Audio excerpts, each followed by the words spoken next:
Hey, welcome to How About We Do This Together, a podcast ministry of the Northwest Christian Network. I'm Troy Dean, and my co-host is Matt Holmes, oftentimes Daniel Malaputi, and with many other speakers. It's a podcast where we ask a question and answer it at the same time. How about we do this together?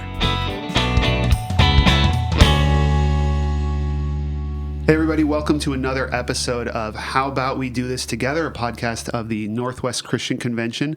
This is the end of day 2, our higher education emphasis, and we are excited to talk with our speakers. They're both involved in the conversations. We talk about each of their presentations, and this time we're talking about Dr. Gary Selby's address tonight. My name is Matt Holmes. I'm the senior pastor at Turner Christian Church, and here in the room as well are... Hi, I'm Derek Voorhees from Boise Bible College, Boise, Idaho.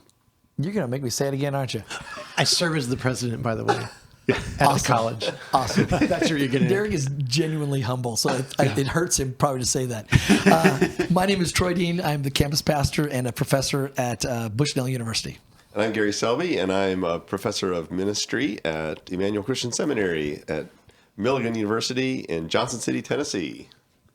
Thank you so much for your message tonight. I have to say, I just want to start by saying you provided one of the most helpful metaphors I've heard for this in talking about when the map doesn't fit the landscape anymore. That was so good. Mm-hmm. And also the way you brought it up with all these different passages that backed up and how that's a common thing in the Bible. If you haven't heard the message that we're talking about, we're not going to repeat it. So definitely go to the website, mynwcc.org/endure, and you can listen to the message and watch it as well. And then you can come back to this and hear us talk about it in more depth. And hopefully they will edit out the part where I fell coming up the stairs. I'm pretty sure that was out of camera, so they wouldn't have known if you hadn't mentioned it. But now that you mention it, your first illustration was about somebody slipping and falling on ice. Yeah. And here's the funny part. I thought, did he just do that on purpose? So until you actually said that you slipped, I was like, I think he's playing us. I just wasn't quick enough to incorporate it. Well, so that image of the map not matching the landscape so well described how I felt, not just in the recent experience, but just in that moment. That was really, really helpful. So thank you for using that and applying it to all these different scriptural examples of when the roadmap didn't fit. That was really good. Thank you. There's so many others. I mean, it's just once you see scripture in that perspective, they're just. I mean, Moses seeing the burning bush is a moment of disorientation. Habakkuk, just you're going to do what? I mean, just over and over again. That's the pattern. I had a question. Oh, this is going to be kind of jumping in deep right off the bat, but that's okay. What I was thinking about, and I wanted to hear you talk about, is do you think that as that comes up so often in Scripture, is that pointing us towards a better roadmap, or is that telling us that roadmaps aren't the point? Right? Like on the one hand, it could be we just weren't reading the map right and that we are supposed to be relying on a roadmap. Or is it the point that Scripture is not teaching us a roadmap, it's teaching us how to navigate? Come on, now. Is that... And I'm not sure exactly how, and I don't know how you would feel about that, and I'm not sure where exactly I would land, but I was wondering about that. Like, is there something we learned about our reliance on roadmaps here? I mean, I would say our roadmaps are provisional, and we have to just. It's like you were talking earlier about the humility with which we hold our positions. There's a sense of humility, and God is sovereign. And there's a great C.S. Lewis line. He says, "Every image of God, God must in mercy shatter." And it's not that the images are bad, but the reality is that God is so much more. And so even the way we understand Scripture, that, a way of thinking about Scripture is that God is ineffable. God dwells in unapproachable light. God is unnameable. And yet somehow the miracle of Scripture is that God is somehow named. And yet, and part of what I think that sense of Scripture takes us is there's a sense in which it's pointing beyond itself to the sovereignty of God. And so I would say, yeah, I mean, we have to have roadmaps if we, but we always understand that it's God, we're following God we're not following the roadmap, and the roadmap is provisional. So I guess that would be a way of thinking about that. Yeah. Or prepare. I mean, just because over and over again, the problem with roadmaps is they become sovereign. Yeah. To where I got to protect my roadmap. And I think that's what Job's friends do. I think they cannot sit in the presence of this suffering person. I mean, I think, in some ways Job is in there as an antidote to a lot of the wisdom tradition. And I think the wisdom tradition is valuable in the sense that there are certain ways that you live that lead to good life. And that's true. But what happens when it doesn't work? I did everything, and it doesn't work. And I think Job's friends are so uncomfortable with their roadmap being challenged that they're going to throw Job under the bus in order to preserve their roadmap. And I think that's probably where, I think the challenge is roadmaps are good, but they're not sovereign. God is sovereign. So I guess that would be a way I might talk about that. I wonder if, in light of your question, Matt, that there's an element that the disorientation is God's way for us to refocus back on the person of God, not the end of the journey. Yes. Adria Koenig, South African scholar, has written a book called The Eclipse of Eschatology. And his point seems to be making it Jesus-centered eschatology, the end. Person-centered, not event-centered at the end. So therefore the roadmap leads us not to the end of the road, but to the person who designed the road in the first place. And so the reorientation happens not when we find our path again or the map finds the GPS. No, we found the person and the person found us, God, again. And we're following the person. And we're following the person, not the map to whatever our end destination is. Yeah. That's brilliant. I do. I think it's a who with, not a where to. Right? I mean, at the end of the day, I think the where to has already been accomplished and it's set, right? I mean, it's something about what Jesus says, hey, I'm going to a place, I'm preparing it for you. It's going to be really good. And so he's telling us that then it's not necessarily about where to, because that has been accomplished through him at the cross. Now it's a who with.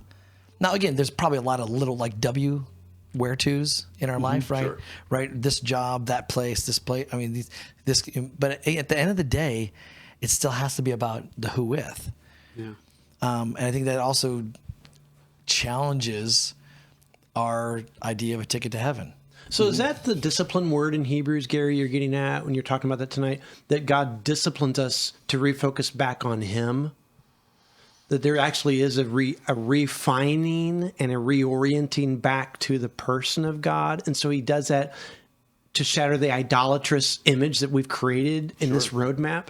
I think it's part of it. And it's just part of it is also the assumption of God at work, too. I mean, the assumption that in this moment, God has suddenly stopped working.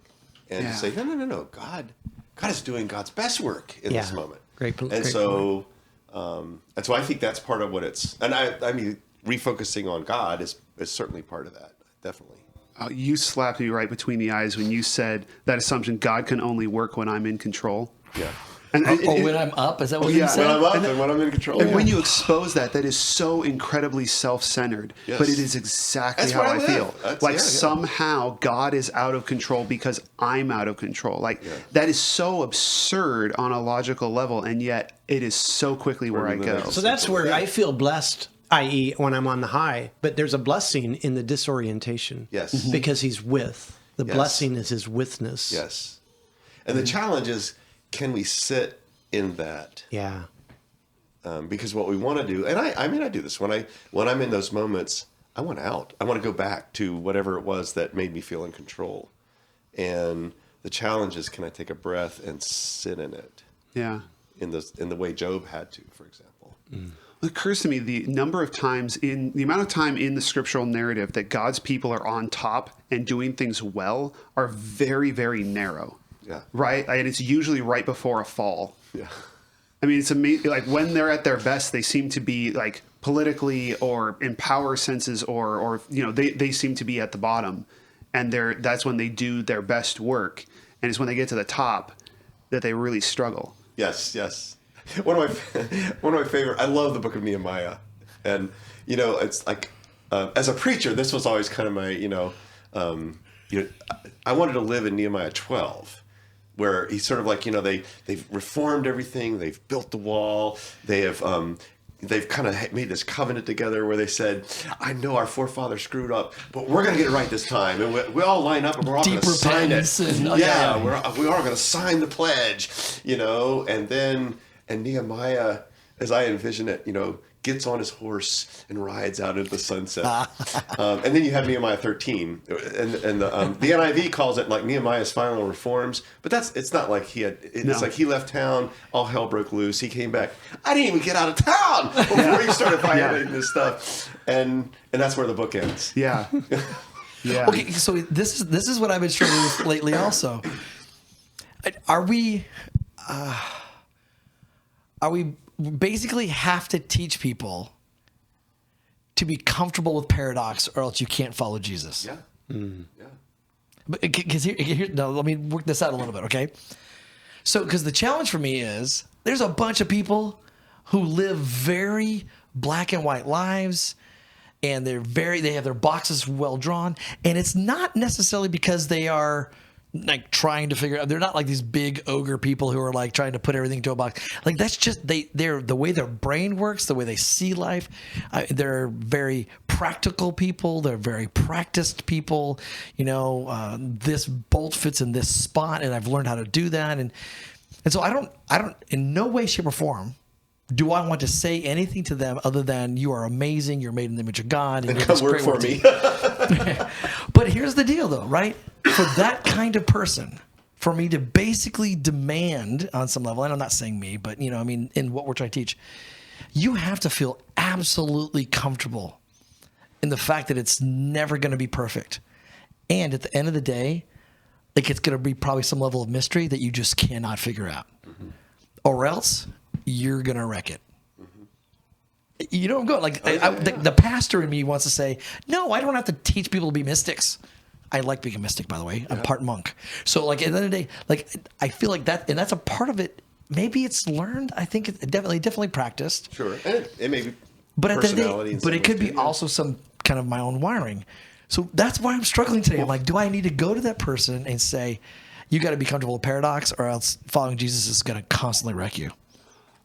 I think it's a modernism thing. I think that it's, the shared assumption, no matter where you are on the scale, seems to be, liberal or conservative in terms of the church and theology, is foundationalism. It's true because I can know it myself, because it's something I personally can verify. Whether I can verify it by scripture that must always be objectively knowable to anybody, or it's my religious experience that creates that validity. But it's true because I personally am the authority to discern it. And that's just the way we're taught to approach things. And that's not actually what Scripture teaches. Scripture teaches it's true because God. And we are coming as close as we can to that. Yeah. And we're being called to follow God, not to accept his, not to verify him. Or supplant him. Yeah. He's not God because we have verified that he's God. He's just God, and we're supposed to follow him. And us, whatever we understand, is a gift. And so I think part of that is you can approach it as paradox, or you can approach it as like authority. Who's in charge here? Is God in charge because I elected him, because I chose him, or is he just in charge? And I'm going to have to follow him even when I don't understand. And maybe that's where I understand it as paradox, because that's the way the categories that I've created, and helped me. And maybe, Matt, you just said it very profoundly. Maybe I just need to stop saying paradox and start saying faith, because faith is squishy, right? Like faith is not that thing that I can verify. I know it deeply, guts. You talked about that today. But maybe that's why I just need to stop. No. I think paradox is a fine word to use. I mean, or mystery. I mean, I just think, But if we live in that moment of mystery or paradox or disorientation, we don't feel like we're very faithful. Right. Because we feel like we should have it all squared up and know where I'm going or know who. And so we doubt sometimes who we are. And sometimes I think that's when God really meets us. Right. Mm-hmm. This is who I am. I am who I am. And you can find me in me, God says, which helps us in our disorientation to find reorientation back into him, not in our stride back on the path or our reorientation back on the path. Right. And boy, that smacks against a developed world that we live in the United States, an advanced growing church. It seems so countercultural to feel like I'm struggling with that and I'm of any worth. Yeah. And you're saying from Hebrews, no, that's exactly when God meets us. Right. Now, I would say part of the value of community is, and of testimony within community is, I think, in those moments, we need other people around us who have been there. They may not be there now, but it's like, part of what we do in communities, we watch each other go through times like this, and we know it's going to be all right. Yeah. I've been there.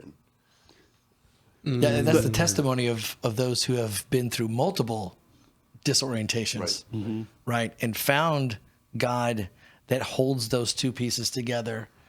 And then the journey of, again, reorientation back to God. And maybe that's the wayfinding device on the map, right? If the map ultimately is about a relationship with God for all of eternity, then our disorientation tells us that we've chosen to follow some form of idol in some place. I mean, I don't know if it's too strong, but also not too weak. Idolatry is, I want control. Yeah. Go ahead. Oh, I was just going to say that what you were talking about, the community aspect. I was already just thinking that's what makes it so tragic. The tendency in churches to be Job's friends, to be threatened by other people's disorientation, and to push away people asking questions, because those people could be in the midst of a really important, good process that they're going through, and I feel threatened by the questions you're asking. And so I've talked to a lot of people who were pushed out of a church or out of a group or felt unwelcome because they were sincerely asking questions, and it frustrated the people who didn't want to be disoriented. And one of the most powerful things I remember about the story of Thomas, when you think about it, Thomas was doubting. He was the only one who hadn't seen it. He was still struggling with it, but he was still with them when Jesus showed up. Yeah. He was still with the disciples. He was still part of that community when Jesus appeared to him. And I remember when realizing that was profound to me, that they did not say, "Oh, you don't believe, you're not in, you can't come in. Right. We're done with you because we're excited and you're harsh on our vibe. We got so much post-resurrection enthusiasm, and you're bringing us down, right? No, he's there with them, right. and it's so okay. Yeah, and that's one of those times when they need the community the most, and we also tend to push them away. Yeah, they didn't you don't have any sense, at least in my recall, so help me if I'm wrong, that there's any marginalization of Thomas at any point in any of his part of the story. Yeah, and honestly, even Judas. Right? Like, I think there's this sense that, like, the messiness of our journeys, and his is tragic, but, like, there should be still space for everyone in that journey. Yeah. Even for those who rebel, even for those who reject. Like, that's a crazy kind of held togetherness of the church. And again, I understand church discipline in Paul's time and all those kind of things, but there just seems to be this, like, there's a robustness and a grittiness to that community. And maybe I'm not trying to speak too much into it, but I think that the witness of Scripture bears it out. We don't find that. Now, again, Jesus definitely confronts them when they're all choosing spots on the on the list of who's best, right? But there doesn't seem to be this. Like, nobody gets rejected out of the 12. Yeah, I remember just one time just sort of realizing that, to my knowledge, Jesus never sends anybody away. He says hard things, and some people say, "Nah, I'm done." Yeah. But he doesn't ever say, "No, you can't be here." And so, And you know what I think part of that experience must have been, if I'm going to imagine what was going on in that room, I also noticed when I was studying at that same time that the evidence that Thomas asks for, he's not. We often will say, "Oh, well, he was wrong to ask for that evidence," but that's the exact same evidence that the other disciples got. That's the reason they believed, and actually, everybody in John after the resurrection believes because they saw. So it wasn't that he was asking something unreasonable; he just hadn't been present for. They had all had those experiences, and he just hadn't had his yet. And so I wonder if part of that was for them saying, "Well, hey, just wait till you see it. It's going to be amazing. Like, I understand where you're at. I didn't believe it either, but wait till he shows up, it's going to be awesome. So You know? that moment with Thomas coming, he was reoriented with the risen Christ. Before that was the disorientation of the crucified Christ. So Gary, I'm curious, if Jesus is the one we're being formed into, did he go through a disorientation moment? Golgotha, into the my God, why have you forsaken? Is that a disorientation of Jesus in whom we're being formed? And the reorientation of Jesus is the resurrection and spirit. Wow, that'll preach. I'm really curious. Yeah, my head just blew up. I just did the emoji thing. Yeah. Kind of thing. I mean, it makes, part of the thing is, we superimpose on Jesus sort of this, like, Jesus is a baby saying, okay, I got to be a baby now for this amount of time. The idea. He's like narrating his own sitcom, right? When I'm 12, we'll go to the temple and I'll do that thing. He stoically floats through reality. But if it's true that this is unfolding for Jesus, I mean, there's a sense in which he knows at some level, but there's a sense in which this is unfolding, the path is unfolding for him. I mean, there's a sense in which this is what I need to do, but on the other hand, that would make a lot of sense. I mean, to cry out to God, why have you forsaken me? A thought that I had, and I'm just curious, is disorientation and trauma synonymous with one another? Oof, gosh. Because trauma is a hard thing for people to want to hang with. The community aspect, it's like when someone is traumatized, that's a long haul journey of healing to be with them through that. But that's that season of being disoriented that is required for community to be with them through that trauma for them to find reorientation back into Jesus. Am I forcing that, or have you had a thought about that? Trauma is a disorientation. It may not be. I don't know. I don't know that there are other kinds as well. I think various levels. Just there are experiences that we have that are profoundly disorienting, and they're not always bad. I mean, I can remember encountering with people. You were talking about churches that would be our cousins. That they're like. I mean, what I grew up with was so sectarian that it was profoundly disorienting to meet somebody in a cousin tradition that was not my tradition, not in my box, and it's like this person knew the Lord and was filled with the Spirit more than I will ever be, but he's not in my box, and and it's like I mean, that was profoundly unsettling. So that was for me that was a disorientation, not traumatic, but still it was very uncomfortable. Yeah, that's good. I had an experience where I met people that I didn't consider Christians who just actually in seminary. I just didn't put them in that category. They were far too off that end, and they just shamed me with their faith and their love for Jesus. And it was just, I was embarrassed for myself having discounted them entirely, and just, that was disorienting. Yeah, it was. I mean, Derek, I think you're asking a really, really tough question. We are in a time in which we are more acquainted with and more aware of mental illness and of wellness and of trauma and of abuse and all these kinds of things. And yes, it is absolutely a form of disorientation. I just don't know if there's I think we want to hurry up sometimes to get to reorientation. But what our definition of reorientation is, I think, is going to have to radically change. It's not healed, right? It's like healing, or it's good days and bad days. Yeah. And sometimes the bad days are maybe a little bit less. Because here's the deal. I actually give props to Job's friends. That's a long time to not say... And at some point they do maybe give me an hour. The cracks show up right at some point, and they're just like, dang it, what did you do? You know what I mean? Like at the end of the day, I don't. So I want to give them props. And again, maybe that's culture. Maybe that's a communal respect for someone who's grieving and someone who's in pain. But we couldn't last that. There's no Western funeral. I say Western. You help me with that, right? That's going to last 7 days, that we're all going to take work off and we're just going to sit with someone. I mean, a wake is close to that on some level, right? And there are different cultures around the world who definitely will do that.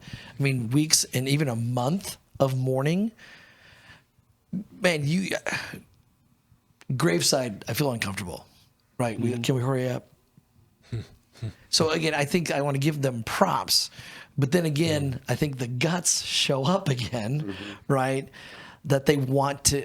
It's supposed to end at some point. And they do get brutal. I mean, let's be Yeah. honest. No. But that's what I'm saying. They show up. I mean, their right. insides You're right. show up, You're right. right? Like what they actually believe is that he done something wrong, and this is God's punishment.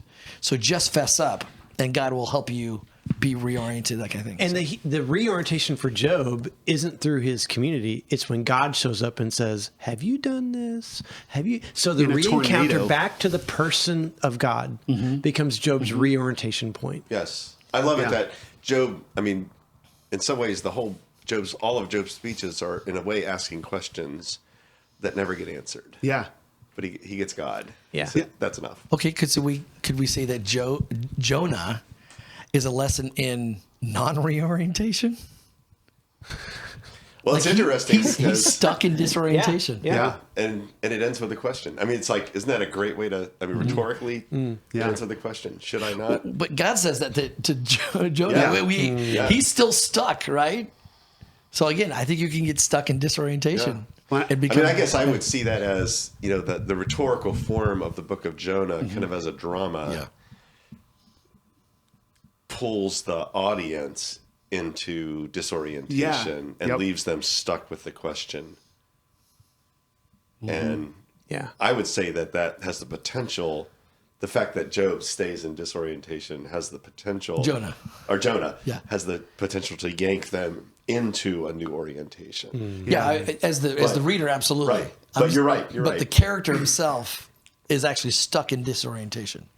It's the name of my That's a very 80s rock band. It's a very Kierkegaardian thing that like forcing the reader to go into disorientation, and and that's a powerful thing. Like to be able to be forcibly disoriented just by reading a book that's in Scripture. Like you read the book and it's supposed to do that, and Jesus does that with his parables. Oh, Like absolutely. he tells stories that disorient people and create little opportunities. Yeah, that flip. That's right. That's right. He's a master at it. Your question about trauma reminded me. I heard a positive statistic coming out of the COVID pandemic for Christianity. There was an article. Maybe I can find it and put it in the show notes. It was something like psychiatry needs to get right with God, and they were talking about how psychiatry has discounted spirituality as a meaningful part of mental health. They just, Freud, looked down on religion and they just haven't looked back. And the statistics were that overall mental health went down over the course of the pandemic. But among people who regularly attended worship, either online or in person, it actually improved. Whoa. Yeah. Improved It's or just interesting. didn't go No, as bad? It went up.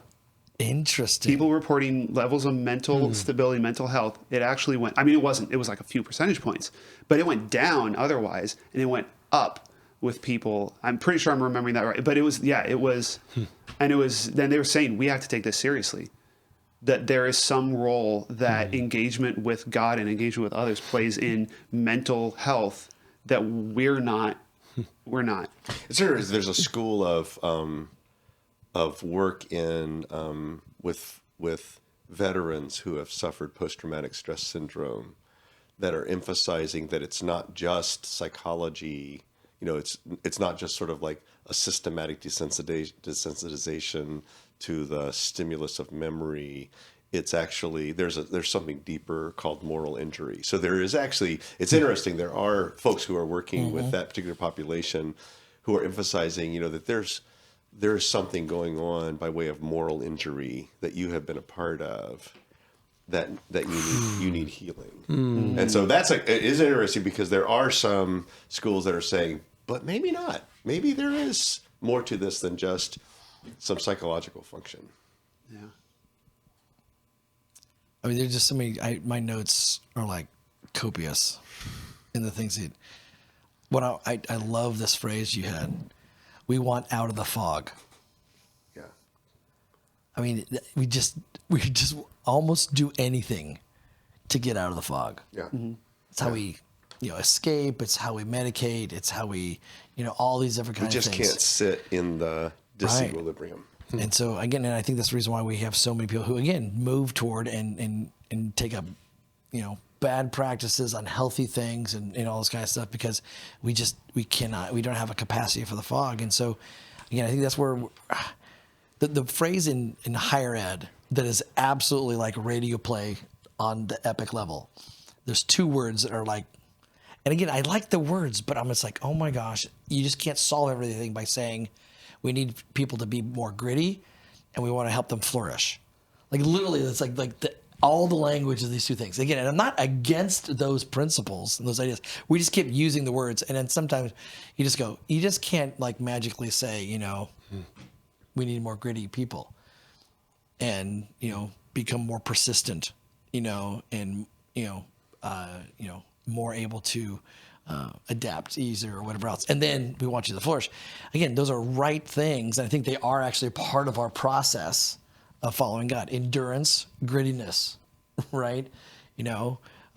Resurrection, flourish. I mean, those are good images. But I think I'm wrestling with, we have so many people coming out in a world that there's such an awareness of brokenness and injury and hurt and all those kind of things that is absolutely legit. We become aware of some things. So what does it then mean to, as you talk about here, like this process of being able to, sit and wait, the ability to perceive that something's wrong, but maybe God is up to something in the midst of all this. Being open to stand and be open to wonder. Mm-hmm. Like, how do we help people in that? And again, you give us some really good kind of steps to do that. But at the end of the day, like, what does that look like for me and my students on the campus? What does it look like for a pastor and their people in their church? What does it look like for me as a friend to somebody who's going through a deep disorientation? Maybe about their faith or whatever else. A couple of things I would say. I think, by the way, I'll mention a book. Y'all may know this. It's called How to Lead When You Don't Know Where You're Going. Do y'all know that book? No. Writing it down there. Talks about, the idea is that we find ourselves sometimes in liminal spaces. Mm-hmm. And sometimes our church is in liminal spaces. And the author talks about, I can't remember who it is right now, but the author talks about, sometimes in a church, you have a clear sense of where you need to be going. And you're making strategic decisions about what needs to be in place to go. But there are other points where you think, I'm not sure where we're going. And so what is the leader's job in those moments? And a lot of it has to do with, I love the phrase non-anxious presence. So part of what happens, and I can remember as a kid, like going on trips with my parents, and I remember one time this was back before we had to wear seatbelts. So we were all like, it was driving through the middle of the night, and we were heading down south, and we were in the back of the station wagon asleep. And I remember waking up because it had been snowing, and we were going real slow, following a plow. It was probably the middle of the night. And I remember this moment of panic. Oh my gosh, what's happening? And I'm seeing these lights, and it's all unfamiliar and sounds unfamiliar. And then I look up, and there's my mom pouring a cup of coffee and handing it to my dad, and they're fine. And I go back to sleep. So part of what happens is, having people around us who are non-anxious presence. And I think Jesus was a non-anxious presence. Oh, yeah. I think crazy things and crazy people were all happening around him, and Jesus, it's all right. It's okay. And so I think that's part of it. Let's see, I had another 4 or 5 great thoughts, but I kind of lost them. One thing I will say about a little disoriented. My body says it's 4 a.m. Oh gosh. Yeah. So, and part of it is just helping people be attuned to the possibility of wonder and of surprise. And so I'll tell you, like as a teacher, this is something that God's been doing in my life in the last couple of years. But in earlier years, if I were going to teach a class or go do a workshop or do a retreat, something like that, I felt like I had to control every moment. It's like, I had to, every single moment I had to be in control and control the crowd, control the conversation, control everything, control the outcomes. And then when I would get to the end, my dominant emotional reaction would be relief. And I would go, whew. that could have gone terribly, and it didn't. And, kind of what God has called me toward in my own work is do the work, do the homework, do the preparation, and then see what God does. And now I find myself, kind of when I'm in better moments, it's just sort of I'm facilitating and I'm asking questions, but it's a lot more of the spiritual director approach. Like, what is God doing here? What is God doing here? And I get to the end and I'm like, wow, that was cool. And so it's like I have found myself viscerally shifting from relief, phew, that could have been terrible and it wasn't, to wow, that was a whole lot better than I ever expected it could be. And that's a great, it's for me, that's been the reorientation to this is something God's doing. And I guess the last thing I would say, if we believe that God is at work in the world, part of what we do is we look for it and join it. Where's God? Where's God at work in the world? And how can I be a part of that? And so maybe that's the place where the activism comes in. Not that I'm the one that's going to fix it, but that I get to be a little part. That was kind of Paul's understanding of his own mission. Is that God is doing this great thing, and He let me be a part of it. No, I like that because I think that anxiousness, whenever you're presenting or teaching or whatever you're in charge of, you feel this level of responsibility, right? And so it ultimately is still about my performance. Yeah, that's right. But if I'm listening and I'm trying to sense where people are at and the questions they're asking, maybe I get to ask a couple better questions, maybe, because sometimes the question, that's Jesus always does that, right? They ask him a question and he kind of asks, well, isn't it this what you're really asking? And everyone's like, oh yeah. And then they're like, yeah, but we don't like your answer. But the difference between my performance and who I'm being a part of and their participation. And again, it's the same thing with spiritual direction. Today now it's called life coaching and all those kind of things. But it's this process where you're like, I'm not the expert in the room, actually. Everybody in the room is actually the expert on themselves. Now, the levels of awareness and levels of depth and kind of that connection to it is varied all over the place. But my responsibility is not to give them more content for them to think about, but to give them more space to try to discover where and God call is. them back to the presence of God. Yeah, discover where God's at. And so what I'm really guiding the entire time is something that is about people's participation. And I don't want to use the word too weirdly, but not my performance of that role. That's really, really, really beautiful. And I think it's really hard, but I think it's the right thing to go after. Yeah. Awesome. Well, why don't we bring this episode to a close? Again, so deeply thankful, Derek, for you and your leadership. Thankful for you, Gary. Great to be. And again, both of you guys just brought such helpful things to our convention. And again, I hope that people really do go back on, listen to the things that have been taught and actually the things that have actually been recorded, these messages, and then spend some time, think about these things, and then hopefully maybe our conversation has added another layer to that of process as well. So on the count of 3, 1, 2, 3. How about we do this together? Hey, thanks for listening today. We genuinely thank you for your time. Just pray that you would actually find ways to collaborate with others for kingdom things. How about we do this together?